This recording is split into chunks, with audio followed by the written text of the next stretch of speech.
So in this video, I'm going to show you how I went from this toy helicopter to this DJI Mavic and the 107 license. And this is how I got there.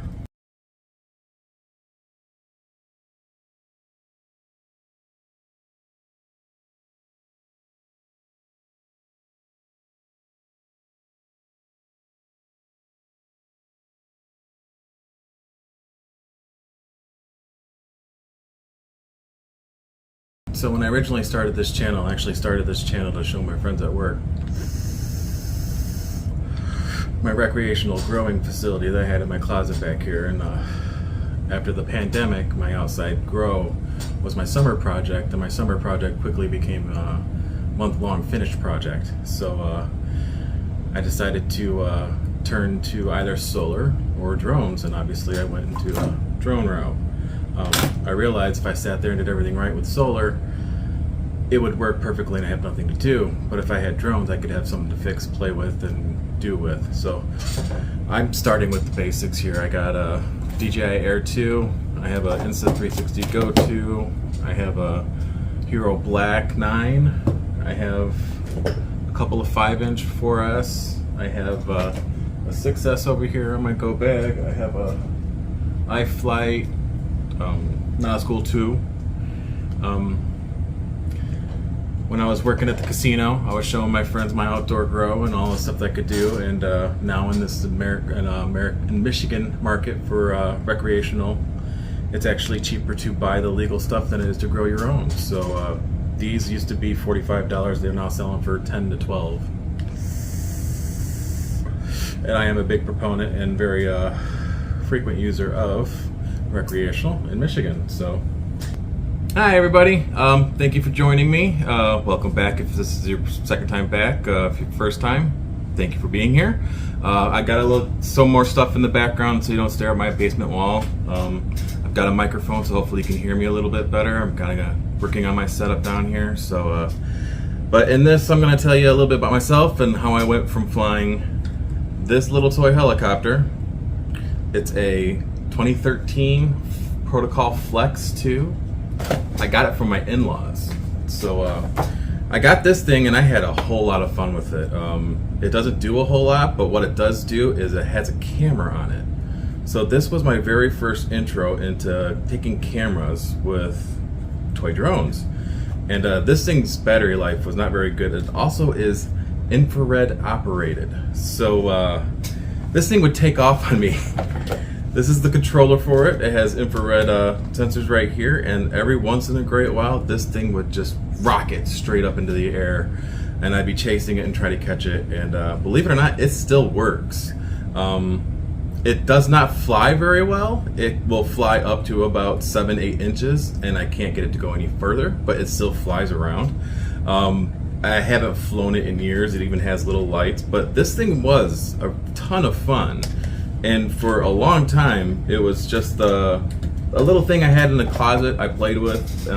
I've always been a fan of RC. I grew up as a little kid, always wanting to be have RC planes.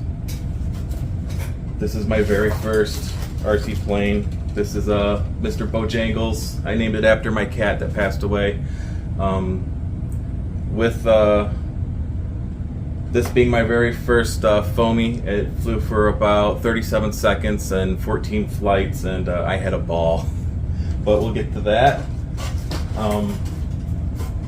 I am 44 years old. I have lived in Michigan almost all my life. I am a tribal member of the Pokagon Band of Potawatomi Indians. We have 4 casinos in the southwest Michigan area and northwest Indiana. We are one of the 12 Potawatomi tribes in the Potawatomi Nation. There are 9 tribes in Michigan. We are just one of them. The Pokagon Band of Potawatomi Indians is the only federally recognized tribe in Indiana. We are also obviously the largest, and we do some of the largest events in Indiana that are Native related. Pokagon bands have also signed more treaties with the United States government than any other tribe in the United States. Most of those treaties were land purchasing agreements. So we would sign treaties giving over land, and the government would give us money, and we take that money and we buy more land. So that's one of the reasons we were able to stay in Southwest Michigan after 1833, because the Catholic Church actually helped us stay in Michigan. We were Catholic. The Jesuits and the French kind of came over and converted us over to Catholics. So when they were saying that we're moving all savages over to the other side of Mississippi, the Catholic Church actually stepped up and says, these are civilized people. They're baptized. They're Catholic. So we were allowed to stay, and we were allowed to stay on our own land. So we still owned land in Michigan. We own a lot of land in northern Indiana. But I always, growing up, wanted to be a fighter pilot. It wasn't until I was about 11 or 12 years old I realized that fighter pilots do not wear glasses. And I've always still wanted to be a pilot, but my dream of flying an F-15 died at a young age. But I was one of those little kids that studied all of the World War II planes, the P-51s, the P-47s, the P-38 by far is my favorite, largest fighter aircraft in World War II with the smallest cockpit. Just always a fan of aviation. One of the things that my parents and my family would do for me, they would take me to the Battle Creek Air Show, and I got to see a lot of cool stuff in the 80s and then early 90s at the Battle Creek Air Show. They do a hot air balloon exhibit. It's something really cool. It's kind of like nowhere near as big as Oshkosh, but it definitely is worth doing. And I suggest if anybody has a chance to check out the Battle Creek Air Show, it's worth going for it. Growing up, right now I am a J.R.R. Tolkien fan. Lord of the Rings, just everything. Star Wars, same thing, grew up. Being 44, obviously I'm in that demographic of growing up with MTV and the 80s and the 90s, comic books, movies, you name it. Back to the drones. So when the pandemic hit in 2019, 2020, the very first payment we got, the stimulus payment we got, my wife gave me $500 and says, you can do whatever you want with this $500 and stay within that budget. So with that $500 budget, I got one of these. And this is my very first drone. I still own it. It still flies. This is what got me started. But the problem with this thing is it came with only one battery. So I spent hours upon hours waiting for one battery to charge for this thing so I can get a 3-minute flight in and do the whole thing over and over again. With my $500, my next purchase was, because I was going to get serious into the RC game, I got a jumper T18. This thing is great. It is my primary. It was my primary for a very long time. I finally upgraded to a T16S just because it was on sale. That is by far one of the things that was one of the best purchases I made. It was the version 2 upgraded version, so it had all the protocols and everything worked on it, and it got me off on the ground and it got me running. So with the $500, I got the Easy Pilot. I got the jumper for $200, and then I bought all the electronics for Mr. Bobo Jangles here. So that was $500, and then the second stimulus check came. And when the second stimulus check came, I was able to buy more batteries and more stuff. And so the next thing I got was the upgrade to the Tiny Hawk 2. This is actually my second one. My first one, I destroyed the crap out of it. Flew it around everywhere. This thing is a ball. If you don't own one, I suggest getting one. So after my Tiny Hawk 2 that I had a whole lot of fun with, I was trying to think if I was going to stay in the sub 249 gram, and this was my next purchase. This is actually my second one. My first one I'll tell you in a second, but this, when it's fully with battery and everything, weighs I think 248 with a 450 4S, and I had a blast with this thing. It's a freaking just great little quad. 3.5 Twig XL from Betaflight, Beta FPV. And what actually happened to my first one was I had my first fire. So this is the AIO, and I flipped on my goggles, armed, and smelled electrical smoke, and my first twig went up in smoke and fire. So this one wasn't working. I had my small one dipped in water, so one of the motors was gone. This one caught on fire, so then I decided, you know what, I'm stepping up to the next class, and I bought this Diatone Roma 4F. This was a plug and play. This was my first soldering project, and I figured out after that I could easily do soldering. So I moved up to the 4-inch class, and I realized if I'm going to do, or 5-inch class, if I realize I'm going to fly some 5-inch drones, then I might as well get my Part 107. So I stayed in the cannabis industry, and I was working reception, doing check-ins for Place and Pawpaw, and on my free time I studied for my 107. You can get all the resources you need online. It's not that hard. There's a lot of stuff, there's a lot of resources out there for 107, but when you're under 107, even the smallest drone must have a module. You can no longer fly recreationally.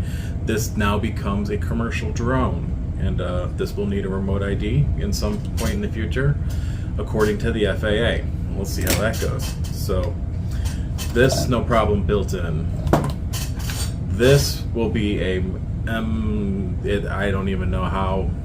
It's strap on the top maybe, but it'll definitely fly different with a remote ID module if I ever put one on there. So, but I got lucky in February earlier this year. We had a free hotel room for one of the casinos down in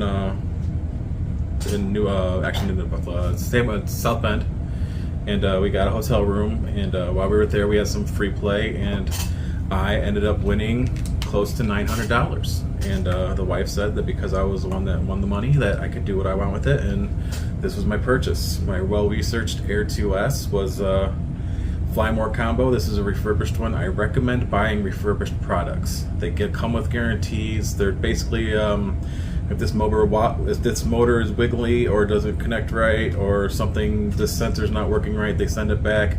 The company fixes it. It goes through all the checks, and then they sell it as used, refurbished, not brand new, even though it was sent out brand new. So look into refurbished product. You can save hundreds of dollars on working electronics. So this is my commercial drone. This is my freestyle drone. And this is the one that'll end up getting the remote ID module on it.